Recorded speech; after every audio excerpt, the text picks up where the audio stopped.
నమస్తే, welcome to Disha TV. Telangana రాజకీయాల్లో ఇప్పుడు ఒకటే హాట్ టాపిక్, అదే హేట్ స్పీచ్ నివారణ బిల్లు. అసెంబ్లీలో ప్రవేశపెట్టిన ఈ బిల్లుపై పెద్ద ఎత్తున చర్చ జరుగుతుంది. అసలు ఈ బిల్లు ఎందుకు తెచ్చారు, ఇందులో ఏముంది, ఇది అమలైతే వాట్సాప్ గ్రూపుల్లో మనం పెట్టే మెసేజ్ల పరిస్థితి ఏంటి, జర్నలిస్టులపై దీని ప్రభావం ఏ విధంగా ఉండబోతోంది, వీటన్నిటితో పాటు 16 ఏళ్ల తర్వాత ఒక బిల్లును సెలెక్ట్ కమిటీకి ఎందుకు పంపారు, ఈ ప్రశ్నలన్నిటికీ ఈ వీడియోలో సమాధానం తెలుసుకుందాం.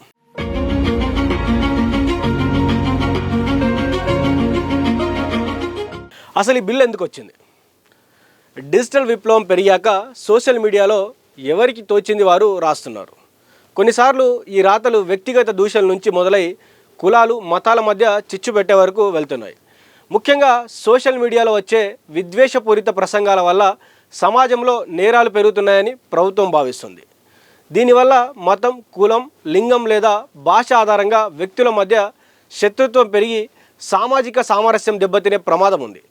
అందుకే ఇలాంటి రెచ్చగొట్టే ప్రసంగాల వల్ల జరిగే అల్లర్లను అరికట్టి రాష్ట్రంలో శాంతి భద్రతలను కాపాడమే ఈ కొత్త బిల్లు యొక్క ప్రధాన ఉద్దేశం. అయితే బిల్లులో ఉన్నటువంటి కీలక అంశాలు, అసలు శిక్షలు ఏ విధంగా ఉన్నాయంటే, ఈ బిల్లు చాలా కఠినంగా నిబంధనలతో కూడుకున్నటువంటి బిల్లు.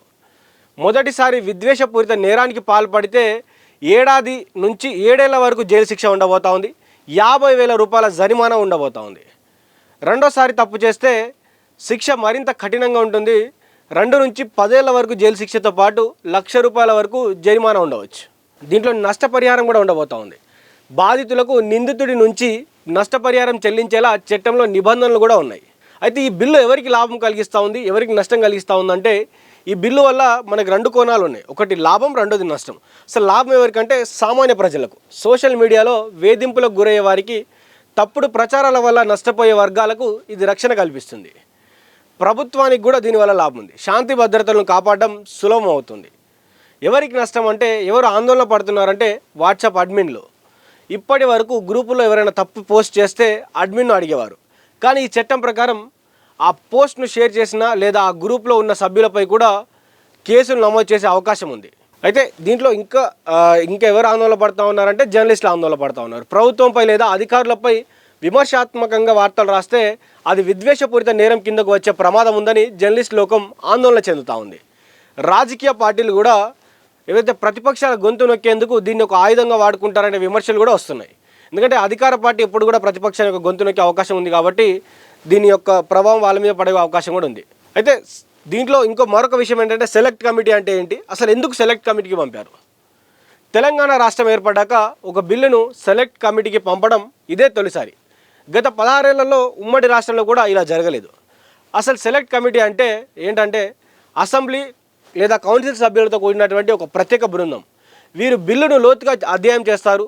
అయితే వీరి యొక్క పనితీరు ఏ విధంగా ఉండబోతా ఉందంటే, ఈ కమిటీ వివిధ వర్గాల ఉన్నటువంటి ఎవరైతే జర్నలిస్టులు కావచ్చు, మేధావులు కావచ్చు, ప్రజలు కావచ్చు, వీరి నుంచి అభిప్రాయాలు, సలహాలు మొత్తం తీసుకుంటారు. అయితే ప్రభుత్వం నేరుగా ఈ బిల్లుని పాస్ చేయకుండా ప్రజల్లో ఉన్న అభ్యంతరాలను దృష్టిలో ఉంచుకొని మార్పులు చేయడానికి ఈ కమిటీకి పంపించింది. ఈ కమిటీ ఇదే అంటే ఈ పనే చేస్తూ ఉంటుంది. దాంట్లో ఉన్నటువంటి మార్పులు ఏ విధంగా చేయాలి, ఇది ఒక రకంగా ప్రజాస్వామ్యబద్ధమైనటువంటి నిర్ణయం అని కూడా చాలామంది చెప్తా ఉన్నారు. అయితే హేట్ స్పీచ్ను అరికట్టడం అవసరమే, కానీ అది వ్యక్తుల భావ వ్యక్తీకరణ స్వేచ్ఛను దెబ్బతీయకూడదు. ప్రభుత్వం ఈ బిల్లును సెలెక్ట్ కమిటీకి పంపడం ద్వారా ఈ చర్చకు తావిచ్చింది. ముఖ్యంగా రాబోయే రోజుల్లో ఈ కమిటీ ఇచ్చే నివేదిక ఆధారంగా ఈ చట్టం ఏ రూపం తీసుకుంటుందో మనం వేచి చూడాల్సిన అవసరం అయితే ఉంది. మీరు సోషల్ మీడియాలో పోస్ట్ చేసేటప్పుడు, ముఖ్యంగా వాట్సాప్ గ్రూపుల్లో ఉండేటప్పుడు కూడా జాగ్రత్తగా ఉండండి కూడా చాలామంది చెప్తా ఉన్నారు.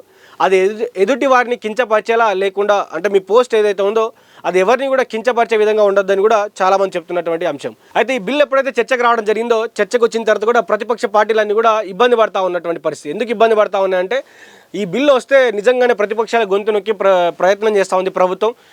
జర్నలిస్టులు ఎవరైతే ప్రభుత్వాన్ని ప్రశ్నిస్తూ ఉన్నారో, ప్రభుత్వం యొక్క వైఫల్యాన్ని ప్రశ్నిస్తూ ఉన్నారో, ఆ జర్నలిస్టులు అందరిపైన కూడా కేసులు పెట్టే అవకాశం ఉంది, వారిని జైల్లోకి పంపించే అవకాశం ఉంది. కాబట్టి ఇది నిజంగానే భావ స్వేచ్ఛను అరికట్టబోతా ఉందా, లేకపోతే రానున్నటువంటి రోజుల్లో మరి ఎవరైతే ప్రభుత్వానికి ఆపోజిట్గా మాట్లాడుతూ ఉన్నారో, ప్రభుత్వంపై చేస్తున్నటువంటి తప్పుల్ని బయటికి తీసుకొస్తా ఉన్నారో వాళ్ళని ఇబ్బంది పెట్టే అవకాశం ఉందా, లేకపోతే ప్రభుత్వం నిజంగానే ఎవరైతే కొంతమంది ఇబ్బంది పడతా ఉన్నారో నిజంగానే సోషల్ మీడియాలో ట్రోల్ అయ్యి ఆ ట్రోల్స్ ద్వారా కావచ్చు, లేకపోతే వారు చేస్తున్నటువంటి వివిధ రకాలైనటువంటి మెసేజ్ల ద్వారా ఎవరైతే ఇబ్బంది పడతా ఉన్నారో అట్లాంటి వాళ్ళని రక్షించడానికే ఈ బిల్లు తీసుకొస్తుందో అంటే రానున్నటువంటి రోజుల్లో ఎవరైతే ఈ కమిటీ ఉందో ఆ కమిటీ ఇచ్చేటువంటి ఏదైతే సెలెక్ట్ కమిటీ ఇచ్చేటువంటి రిపోర్ట్ కావచ్చు, వాళ్ళు ఈ బిల్లులో చేసేటువంటి చేంజెస్ కావచ్చు, వీటి మీదనే ఆధారపడి ఉంటుందని కూడా చెప్పాలి. ఎందుకంటే వాళ్ళు ఏ విధంగా దీన్ని మార్చబోతా ఉన్నారు. ఎందుకంటే జర్నలిస్టులు ఆందోళన చెందుతూ ఉన్నారు, చాలామంది రాజకీయవేత్తలు, ప్రతిపక్ష నాయకులు కూడా ఆందోళన పడుతూ ఉన్నారు.